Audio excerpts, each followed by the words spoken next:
haupati dalili zozote katika tumbo lako, yaani haupati gesi, tumbo lako haliungurumi, tumbo lako haliwaki moto, lakini kitu ambacho unakipitia ni kwamba kwenye koo lako unahisi kama kuna kitu kimekwama.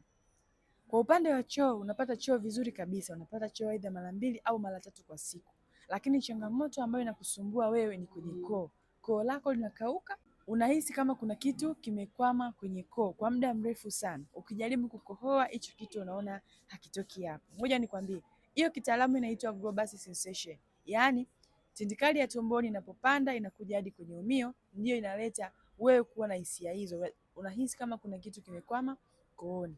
Ili uweze kutatua hiyo changamoto, inakuhitaji uweze kutumia digestive package ambayo itakusaidia wewe kwenda kurekebisha mfumo wako mzima wa mmeng'enyo wa chakula kuanzia kwenye kinywa hadi kwenye eneo lako la haja kubwa.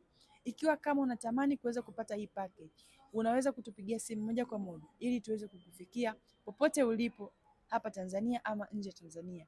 Huduma zinakufikia. Share hii video kwa mtu mmoja ambaye ulimuona ama ulimsikia anapitia hali hiyo ili tuweze kumsaidia.